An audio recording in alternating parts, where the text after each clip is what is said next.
Hey beautiful people, what is up and welcome back to my channel. I am Jamila and I love all things beauty. I love all things makeup, I love all things skincare, and I especially love sharing my tips and tricks for how to find high-end and luxury beauty products at bargain prices. If that sounds like something that you are interested in, I would absolutely love if you would consider subscribing, joining the family, and all of the shenanigans here. Okay, you guys already know what you clicked on, you know what you came here for, so we're gonna dive right in, but can we just pause to appreciate the curls? The curls are back. The hair is here. I have had braids in my hair for about a month now, and while I love protective styles, I just love having my natural hair do what it do. And I'm just really excited because I haven't seen my afro in a really long time.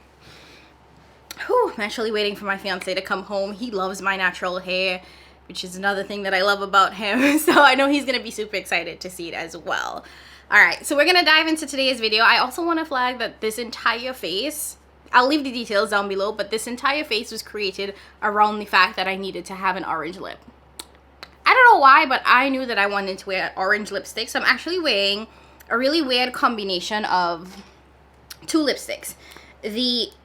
What is this? Christian Audette lipstick. This is the shade Puffin. This is what Mel, bless her heart, her dearly departed Mel created with Christian Audette. And I'm also wearing that combined with Freckled Fiesta, which is a Mademoiselle lipstick from Fenty. I hope this shade exists in her new line of lipsticks because that is the business. Maybe I should try to buy a backup because that is like my favorite orange lipstick ever. This one is a bit much, I'm not gonna lie. I was like, ooh, I gotta tone it down. So I got a little brown liner going on. I'm wearing my Morphe toasty brown liner per usual. But I need to buy a backup of that one because I'm running out and I don't think they sell it anymore. So if y'all know where I could find Morphe toasty, let me know in the comments and I will be picking that up. Anyways, let's dive into today's video. So as you saw from the title and the thumbnail, I'm going to be ranking my Anastasia Beverly Hills eyeshadow collection. I have been picking up ABH palettes for, I don't know, a couple of years now at this point. All of them I picked up on sale. Some of them I got at TJ Maxx. Some of them I bought at 50% off when they went on sale either at Sephora or on the ABH website. I'm not including my Norvina palettes into this ranking video because I do think that they're such distinct formulas that it doesn't make sense to include them. Maybe I will do that at a later date, but for right now I'm talking about the ABH palettes that are in the very much standard long packaging. So I actually have 7 of them, and yeah, let's just go in. I'll give you my thoughts and my feelings on each one of them. I'm gonna say this one time and one time only. This is how I'm feeling right now. I literally did this ranking like 3 to 5 minutes ago. I tried to do it last night, so my feelings, my opinions could change at any point. This is just how I'm feeling right now in this moment. Either way, these are my feelings.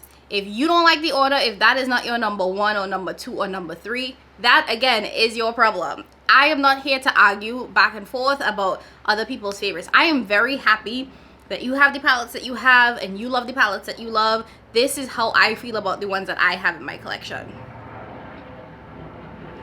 Okay? Alright. I feel like I shouldn't have to make this disclaimer every time I do a rankings video. So I'm gonna just do it in this video, and every rankings that's gonna come after this, I said what I said.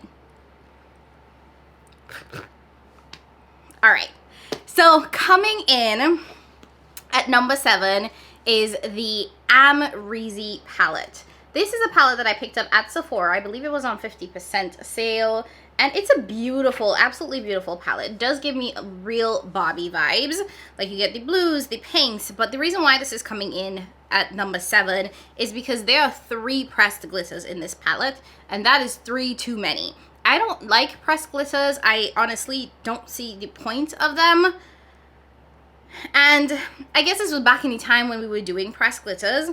So there's that. So out of all of the shimmers here, there are 3 pressed glitters. I don't really love that. I will say that the mattes in this palette are absolutely fabulous. I do think that we get some really nice depth. So if you are of a deeper complexion, the transition shades work really well for us, and you have really nice rich colors that allow you to deepen things up. So one of the pressed glitters is the shade Gemini, which is actually one of the most beautiful shades in the palette, but again, it is a pressed glitter, and that is just not something that I put on my eyes, so it's not something that I would ever reach for, which is, you know, why it makes this even more sad, because out of all of the shades in this palette, 3 of them I can't use. I also am not a huge fan of the packaging. Jesus. Of the packaging of this palette, which, you know, to be honest, doesn't really matter that much, but this is not my favorite packaging. This is the only palette that I have that is of that longer format, so I do believe it has 2 more shades than the other palettes, but this comes in at number 7. It's cute. I'm glad I got it on sale. I would not have bought it otherwise, but it's definitely not one that I reach for or that I think about very often. Okay, coming in at number 6, please don't be mad at me. I'm sorry. I still like you. We're still friends. The Soft Glam palette.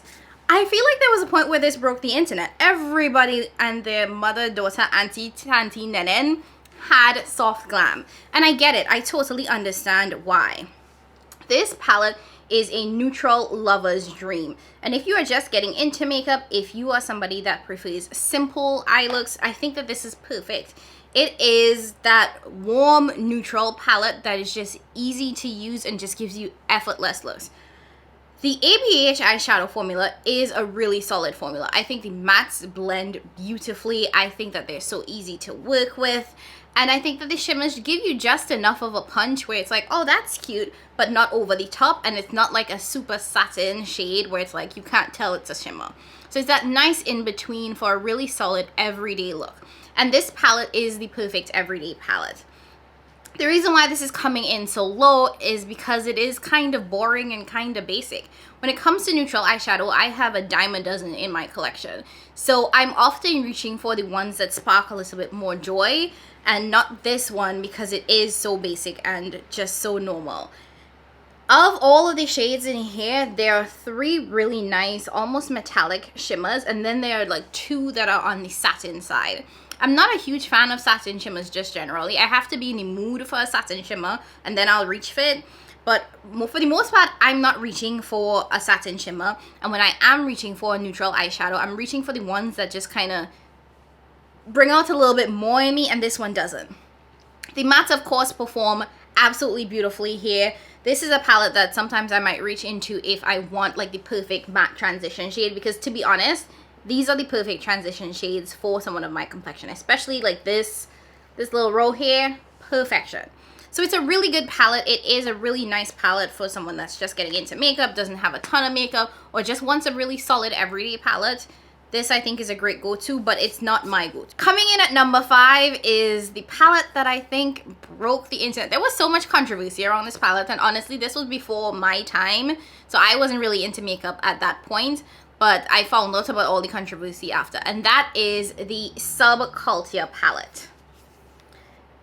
I picked this palette up at TJ Maxx, and after a little bit of research, I found out that this palette that I own is actually the reformulated one. From what I understand, ABH changed the formula when they created Subculture, and huge backlash. Everyone hated it, so they actually re-released the palette in the original formula, which is the one that I have.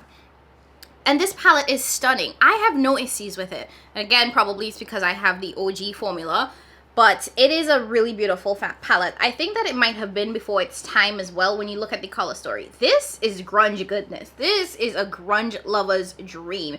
And this, I think, inspires me a lot. The reason why this is ranking so low is because it only really has 2 shimmers. So this one is technically a shimmer, but it is a Dawn and Electric, these 2 shades. And while Electric is absolutely stunning because this one is a duochrome, I like a little bit more shimmers. I just felt like if I had 2, maybe 3 more shimmers, I would have really loved it. This one has a nice kind of green to gold flip, which I think is absolutely stunning. And the other shimmer, Adorn, is a really nice kind of bronzy shade. So they're 2 very solid shimmers that would work well with all of the mattes in this palette, but I would have loved a little bit more. This is ranking above Soft Glam because, like I said, it is just more versatile. I think that there are more mattes in there. The colors inspire me a little bit more, and it gives me that grunge goodness that I don't get from a lot of ABH palettes. Like this is just so different and so unique, and I'm so sad that this came out before its time, because I think it would actually kill it if it came out right now. So that's number 5. Coming in at number 4 is a palette that I was very, very surprised by, and I judged way too quickly. And that is the Kali Bible palette. This is a palette that I remember the first time I saw this, I was like, oh my gosh, that is ashy. That is not gonna work on deeper skin tones. I am not buying that. And I'm pretty sure I picked this up because I needed to meet the, it was either like a buy one get one thing, so I had no choice but to pick it up, or I needed to pick it up so that I could get free shipping. One of them. And I didn't expect to fall in love with it, and I really truly did. This has the worst packaging of all of the ABH palettes that I own. I think this is the ugliest thing ever. I don't like it. I'll say that off the bat. I don't like the packaging, but the shades in here make me ignore the packaging. It looks like the shades are on the lighter side. It looks like this might end up being a little bit too light and ashy if you are my complexion or deeper, but it is so not true. All of these shades work really well. Even the lighter mattes, which seem a lot lighter in the pan, show up on my skin tone, which I appreciate, because I was very worried that I was going to purchase this palette and it wasn't going to show up on me. The good thing about this palette too is that it also comes with a lot of different textures, which, you know, I appreciate. So we have the shade Mandala here, which is Mandala, which is a duochrome, which I always love having a duochrome in the palette. Some of these shimmers here are on the more like satin side, and then we have some more metallic shimmers. So I feel like you get some satin shimmers, you get some metallic shimmers, you get a duochrome. This OA shade is actually like, it's like not a pressed glitter, but not a shimmer. It's like somewhere in the middle, and I'm still kind of trying to figure out if I like it. I wore it the other day to do like a really nice halo eye. I'll probably insert a picture here. And I thought that it came out really nice, but it is definitely somewhat of a glitter, but not a glitter. It's like that weird in between that makes me not hate it, but not love it. Anyway, this is a sleeper hit palette. I think it works really well. This is one of the palettes that I like to pull out when it comes to that springtime, because I also think that you get a lot of really nice colors in here. Like you get the purples, you get the pinks, but you can also go pretty neutral with this. And this is just like a perfect light spring airy palette that I actually really enjoy using. Coming in at number 3 is a palette that I was lusting after for a really, really long time, and it actually took a while to go on sale, but when it finally went on sale, I picked it up. And that is the ABH Norvina palette. That's the brush falling out. It is a purple lover's dream. I absolutely love purple eyeshadow. I think purple eyeshadow is just so pretty, so beautiful. So I really wanted this because I thought that the shades in here were just really stunning. This is like a two-trick pony palette in some ways, in that you get purple looks or you get neutral looks, or you can get neutral looking purple looks, neutral leaning purple looks, or purple leaning neutral looks. Does that make sense? I feel like it makes sense. Does it make sense? If it makes sense, let me know. If not, I'm sorry, I tried. But these are the shades that I love. These are the shades that I reach for. These are all pretty much high impact shimmers, so you don't really get any satin shades, which I'm not mad about, because sometimes I like a good satin shade, but if I can get all high impact shimmers, absolutely love it. And then you get some really, really nice solid mattes here, all of which work on my complexion. And of course, like always, I love that ABH always includes a nice deepening shade in all of the palettes that just help to give it a little bit of depth. So this is number 3 because I love the color story, and I absolutely love the way this performs, and it has the right formula of shimmers that I just think is splendid. Coming in at number 2 is a palette that I did not, again, expect to love, and whew, sometimes you have to take a leap of faith. When it comes to eyeshadow, when it comes to makeup, sometimes taking a leap of faith can really pay off. And I'm talking about the Anastasia Sultry palette. This is my number 2 palette. This is a cool toned neutral palette that is just perfection. All of these brushes are falling all over the place. When I was just getting into makeup, I tended to stay very much into warm looks. I'm a black woman with a very yellow golden undertone. So warmer colors definitely tend to complement me more.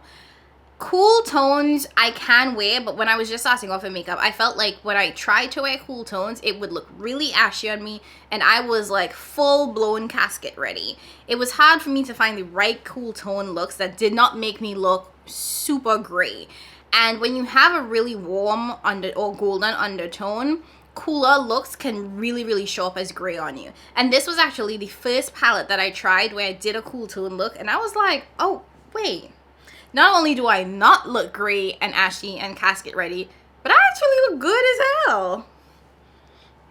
And I fell in love with this palette completely. I felt like the cool tone shades worked really well with my complexion, worked really well with my undertone, blended out to perfection. I love that they included this really nice pop of pink that just kind of gives a little extra oomph.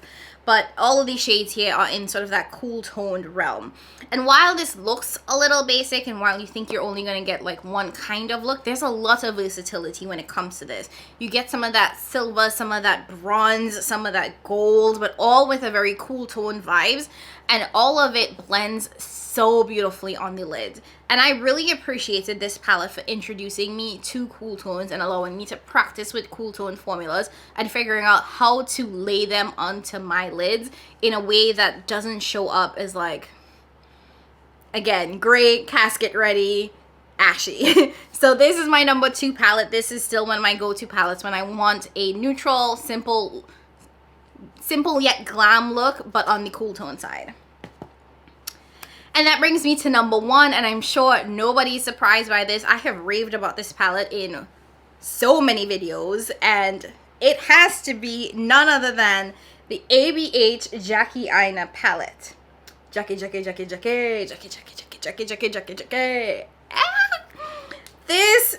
ABH killed it with, first of all, let me give Jackie her props. Jackie killed it with this palette.